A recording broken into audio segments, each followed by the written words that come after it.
Assalamualaikum warahmatullahi wabarakatuh. Baiklah anak-anak, berjumpa kembali dengan Bu Dista. Kali ini kita akan belajar tentang pelajaran IPS dan kita akan mempelajari materi tentang letak geografis Indonesia. Silahkan dibuka buku paketnya, ada di halaman 10. Ya, kita akan belajar tentang letak geografis Indonesia. Letak geografis, apa sih letak geografis itu? Letak geografis adalah keadaan yang sebenarnya di permukaan bumi. Jadi letak geografis Indonesia itu adalah letak yang sebenarnya negara Indonesia itu di dalam peta dan di permukaan bumi. Nah, selain ada letak geografis, ada juga letak astronomis. Nah, kita pelajari satu-satu dulu. Kita pelajari dulu tentang letak geografis. Di sini letak geografis adalah letak suatu wilayah atau daerah yang dilihat dari kenyataannya di permukaan bumi. Secara geografis, Indonesia terletak di antara benua Australia dan benua Asia, serta dua samudra, yaitu Samudra Hindia dan Samudra Pasifik. Kita lihat pada peta. Di sini sudah ada peta negara Indonesia. Nah, letak geografis Indonesia terletak di antara dua samudra dan dua benua. Ada Samudra Hindia, bukan India ya, Hindia. Ini adalah Samudra Hindia yang ada di selatannya negara Indonesia, dan Samudra Pasifik. Ini Samudra Pasifik. Kemudian Indonesia ini juga diapit oleh dua benua Australia di sini dan benua Asia. Benua Asia itu termasuk negara-negara Asia Tenggara, yaitu termasuk Filipina, Malaysia, Brunei Darussalam, Singapura, dan lain sebagainya. Nah, di dalam buku kalian di situ letak geografis Indonesia adalah sebelah timur. Sebelah timur itu di sini berbatasan langsung dengan Papua Nugini. Ini Papua Nugini itu perbatasan daratan dengan Indonesia, Papua Nugini, dan Samudra Pasifik. Nah, di sini Samudra Pasifik sampai di sini karena petanya hanya terpotong di sini, jadi tidak diperlihatkan Samudra Pasifik dan Papua Nugini. Kemudian sebelah utara, sebelah atas ini berbatasan dengan Selat Malaka. Mana Selat Malaka? Selat Malaka itu adalah selat yang membatasi antara negara Malaysia bagian barat dengan Pulau Sumatera. Berbatasan dengan Pulau Sumatera, yaitu Selat Malaka. Kemudian ada Laut Andaman. Laut Andaman. Ini Laut Andaman itu membatasi negara Indonesia dengan India, negara India, bukan Hindia, India. Kalau negara India, kalau Samudra Hindia. Kemudian ada Laut Tiongkok Selatan. Nah, ini di atas. Ada Laut Sulawesi. Ini Laut Sulawesi. Kemudian ada Samudra Pasifik. Kemudian ada Malaysia Timur. Nah, ini Malaysia bagian timur. Malaysia itu terbagi menjadi dua, yaitu Malaysia bagian barat dan Malaysia bagian timur, yang berbatasan daratan langsung dengan Pulau Kalimantan dan negara Brunei Darussalam. Kemudian sebelah barat dibatasi oleh Samudra Hindia. Sebelah selatan ke bawah ada negara Australia. Kita berbatasan langsung dengan negara Australia, Samudra Hindia. Kemudian Laut Timur ini berada pada Pulau Timor Leste. Dulu Timur ini bergabung dengan Indonesia, kemudian dia berpisah. Nah, dibatasi dengan Laut Timur dan Laut Arafura. Laut Arafura itu adalah laut yang berada di sekitar Pulau Papua. Nah, Pulau Irian Jaya. Tuh. Nah, itu adalah letak geografis Indonesia. Karena letak geografis Indonesia yang diapit oleh dua negara dan dua benua dan dua samudra, maka Indonesia dipengaruhi oleh angin muson barat dan angin muson timur. Sehingga Indonesia mempunyai dua musim, yaitu musim kemarau dan musim penghujan. Apa sih angin muson barat dan angin muson timur? Angin muson barat itu bertiup pada bulan September sampai dengan Maret. Dan angin muson barat ini berpengaruh pada musim kemarau. September sampai Maret musim penghujan. Sedangkan angin muson timur itu berhembus setiap bulan April sampai September, sehingga di Indonesia terjadi musim kemarau. Nah, itu karena letak geografis Indonesia.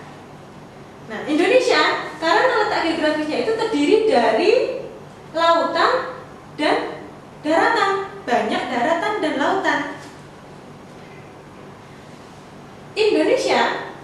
Wilayah Indonesia, sepertiganya dari wilayah Indonesia ini terdiri dari laut.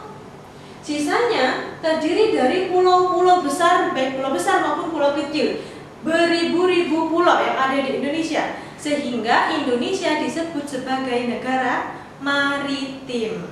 Nah, itu. Selain laut yang luas, Indonesia juga kaya akan alam yang subur, sehingga hasil pertanian dan perkebunan di Indonesia itu melimpah. Nah, karena kemelimpahannya itu, Indonesia disebut sebagai negara agraris. Apa itu negara agraris? Negara agraris adalah negara yang sebagian besar penduduknya bermata pencaharian sebagai petani. Jadi mereka bertani untuk mensejahterakan demi kemakmuran masyarakat bersama.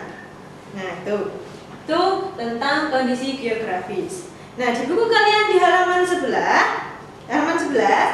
ada letak astronomis.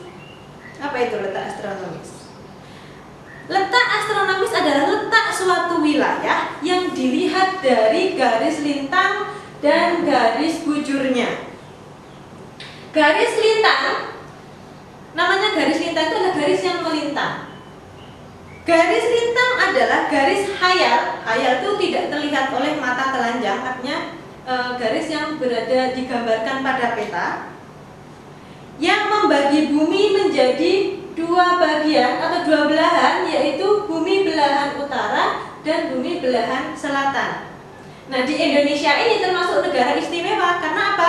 Karena Indonesia dilewati oleh garis khatulistiwa atau garis 0 derajat garis lintang. Disebut garis khatulistiwa. Ini adalah garis khatulistiwa ini adalah garis yang horizontal, garis yang tidur, garis yang sejajar dengan garis khatulistiwa. Ini kalau pada peta kalian bisa melihat atlas di rumahnya.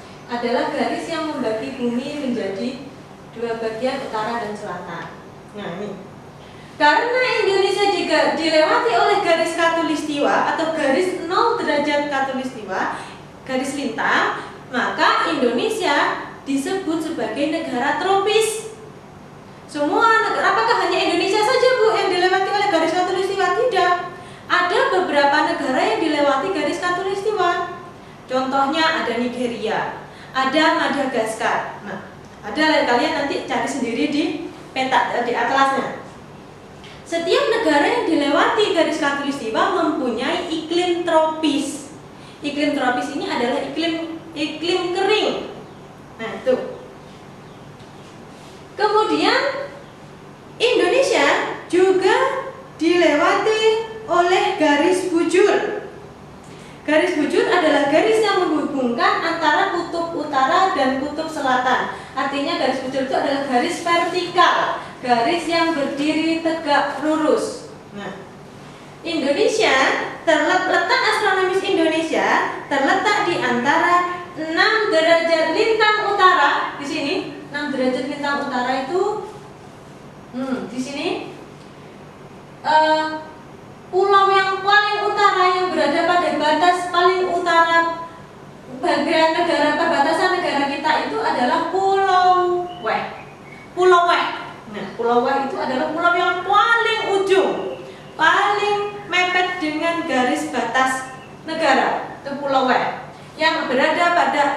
derajat lintang utara. Kemudian sampai 11 derajat lintang selatan. Di bawah 11. Ini 8, 12, 10. Nah, di sini kita tarik garis, ada Pulau Rote namanya. Jadi pulau yang paling bawah itu adalah Pulau Rote yang berada di 11 derajat lintang selatan. Ini Pulau Rote. Dan 95 derajat bujur timur, ini 95 derajat bujur timur masih ditempati oleh Pulau W, sampai 141 derajat bujur timur yang dilewati sebagian Pulau Irian Jaya.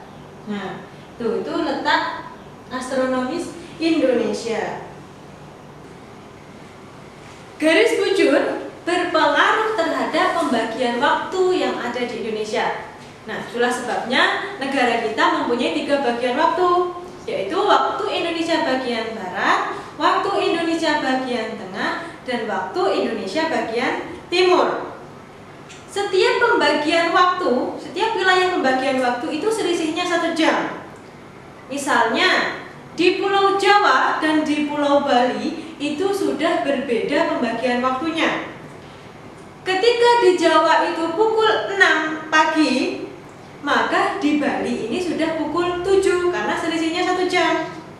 Nah, tuh. Kenapa kok ada selisih 1 jam? Dari mana asalnya? Dihitung dari mana sih, Bu?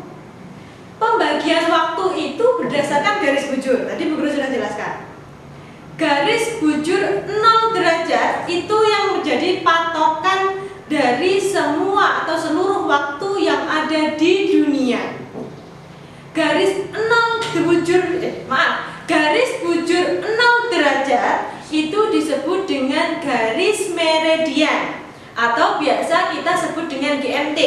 GMT itu adalah Greenwich Mean Time. Nah, karena namanya GMT atau Greenwich, jadi garis 0 bujur derajat ini terletak di mana? Kalau kita tadi terletak di 95 derajat bujur timur dan sampai 141 bujur timur. Nah, garis 0 derajat ini berada di negara Inggris di kota London, tepatnya di kota Greenwich. Makanya disebut dengan GMT atau Greenwich Mean Time. Nah, itu tentang pembagian waktu. Nah, kemudian itu adalah pengaruh dari garis bujur. Sedangkan pengaruh garis lintang, tadi Bu Guru belum jelaskan ya. Jadi garis lintang itu berpengaruh terhadap iklim yang ada di Indonesia. Karena garis lintang kita tadi terletak antara 6 derajat sampai 11 derajat dan kita dilewati oleh garis khatulistiwa, maka garis lintang kita itu mempengaruhi iklim. Sehingga iklim yang ada di Indonesia ini adalah iklim tropis. Iklim tropis itu iklim kering. Nah, letak astronomis ini juga berpengaruh terhadap kondisi suhu dan cuaca yang ada di Indonesia. Sehingga cuaca atau suhu di Indonesia ini cenderung lebih hangat karena iklimnya tropis. Kemudian karena kita ini mempunyai iklim tropis, Indonesia ini mempunyai hutan yang namanya hutan hujan tropis. Jadi hutan hujan tropis ini sangat berpengaruh sebagai penyumbang oksigen yang ada di seluruh dunia. Itulah mengapa Indonesia itu disebut sebagai paru-paru dunia. Tidak hanya Indonesia saja, negara-negara yang dilewati oleh garis khatulistiwa yang beriklim tropis dan mempunyai hutan hujan tropis itu disebut sebagai paru-paru dunia. Salah satunya adalah Indonesia. Nah, di mana paru-paru kita? Kenapa kok disebut di Indonesia? Di mana sebenarnya hutannya? Hutannya berada di Pulau Kalimantan. Jadi seperti yang kita tahu di Kalimantan ini penduduknya masih sangat jarang karena didominasi oleh hutan. Sama seperti Sumatera. Kalau Sumatera sekarang sudah mulai padat. Tetapi kalau di Kalimantan itu masih jarang penduduknya dan masih didominasi oleh hutan. Hutan hujan tropis itu tadi. Kemudian iklim tropis juga penyebabnya adalah mempunyai keragaman flora dan fauna. Selain itu, lahan pertanian yang subur. Nah, tadi kenapa sebabnya Indonesia disebut sebagai negara agraris. Nah, tadi yang sudah Guru jelaskan. Nah, ini adalah tentang letak geografis dan letak astronomis Indonesia. Kemudian kita lanjutkan di halaman 13 tentang kondisi geografis Indonesia secara keseluruhan. Di sini Bu Guru akan jelaskan beberapa pulau. Jadi ada pulau besar yang ada di Indonesia, ada 5 pulau besar yang ada di Indonesia. Indonesia kan tadi terdiri dari beribu-ribu pulau. Ada pulau besar, ada pulau kecil. Jadi kita akan bahas 5 pulau besar yang ada di Indonesia. Ada Pulau Sumatera, ada Pulau Jawa, ada Pulau Irian Jaya, ada Pulau Sulawesi, dan ada Pulau Kalimantan. Dan pulau yang terbesar yang ada di Indonesia adalah Pulau Kalimantan, karena luas wilayahnya adalah yang paling luas dibandingkan dengan pulau-pulau yang lain. Nah itu. Sekarang kita bahas satu persatu di dalam bukunya. Kondisi geografis. Kondisi geografis ini berhubungan dengan batas wilayah dan keadaan alamnya. Yang pertama adalah Pulau Sumatera. Kita lihat Pulau Sumatera. Ini Pulau Sumatera. Luas wilayahnya adalah 473.481 km persegi. Batas wilayah sebelah utara ada Teluk Benggala. Pulau Sumatera luas wilayahnya adalah 473.481 km persegi. Sedangkan batas-batas wilayahnya sebelah utara ini ada Teluk Benggala, kemudian ada berbatasan dengan negara Malaysia dan negara Thailand. Di sini tidak kelihatan, negara Thailand. Kemudian sebelah timur ada Selat Malaka. Di sini ini masih termasuk sebelah timur, Selat Malaka, dan Pulau Kalimantan, dibatasi oleh Pulau Kalimantan. Sebelah barat dibatasi oleh Samudra Hindia. Kemudian sebelah selatan dibatasi oleh Selat Sunda dan Pulau Jawa. Selat Sunda ini adalah selat yang membatasi selat antara Pulau Jawa dan Pulau Kalimantan. Kemudian keadaan alam. Perairan Selat Malaka, Selat Karimata, Danau Toba, artinya perairan itu artinya perairan yang berada di sekeliling pulau. Ada Sungai Batanghari, ada Sungai Musi. Ini adalah Danau Toba, ini Danau Toba. Kemudian Sungai Batanghari, ada Sungai Musi. Sungai Musi itu sungai terbesarnya. Kemudian gunung, ada Gunung Kerinci, Gunung Dempo, Gunung Leuser, dan Gunung Merapi. Tuh, itu adalah Pulau Sumatera. Kemudian yang kedua adalah Pulau Jawa. Nih, Pulau Jawa. Pulau Jawa luas wilayahnya adalah 128.297 km persegi. Batas wilayahnya sebelah utara ada Laut Jawa dan Pulau Kalimantan. Sebelah timur ada Selat Bali dan Pulau Bali. Sebelah barat ada Selat Sunda.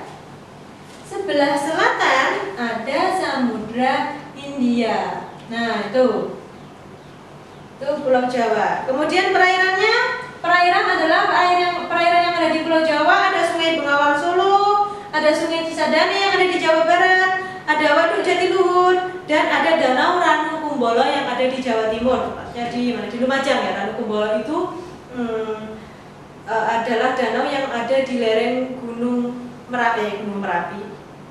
Gunung Merapi.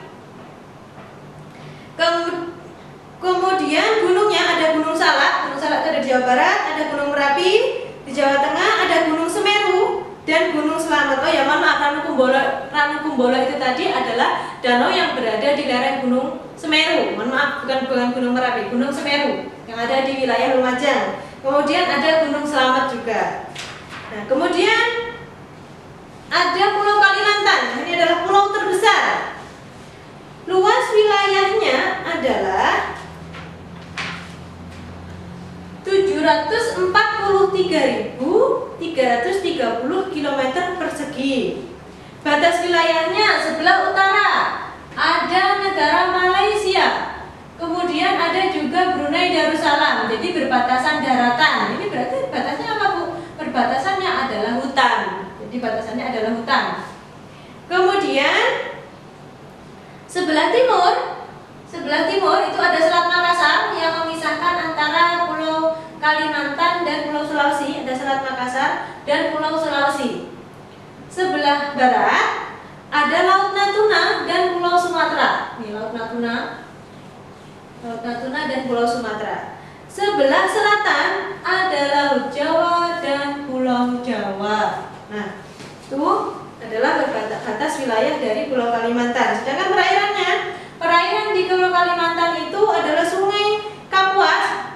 Sungai Kapuas itu sungai terbesar ya di Kalimantan. Kemudian Sungai Barito, Sungai Mahakam, Pantai Pulau Salak, Danau Bangkau, Danau Lain, dan Pantai Kura-Kura. Sedangkan gunungnya ada Gunung Raya, ada Gunung Kinabalu, dan Pegunungan Swaner. Nah, itu adalah ketampakan alam atau kondisi geografis Pulau Kalimantan. Nah, anak-anak, untuk lebih lengkapnya kalian baca sendiri di buku paketnya. Jangan lupa buku LKS-nya juga dibaca. Jadi kalian literasi sendiri di rumah, kemudian sambil melihat peta apakah betul batas-batasnya seperti ini. Nah, tuh kalian lihat, pelajari sendiri di rumah. Kemudian nanti Bu Guru akan berikan tugas untuk selanjutnya. Nah, jadi anak-anak, cukup sekian dulu penjelasan Bu Guru di sini. Jangan lupa kalian literasi sendiri, membaca sendiri, mencari sumber-sumber dari yang ada, boleh dari internet, boleh dari buku, boleh juga melihat peta. Itu namanya literasi. Jadi kalian mencari sendiri sumbernya. Nah, baiklah. Mohon maaf apabila ada perkataan Bu Guru. Semoga ilmu yang Bu Guru sampaikan bisa bermanfaat bagi kalian. Tetap di rumah, jaga kesehatan, dan jangan lupa belajar. Baiklah, Bu Guru akhiri. Wassalamualaikum warahmatullahi wabarakatuh.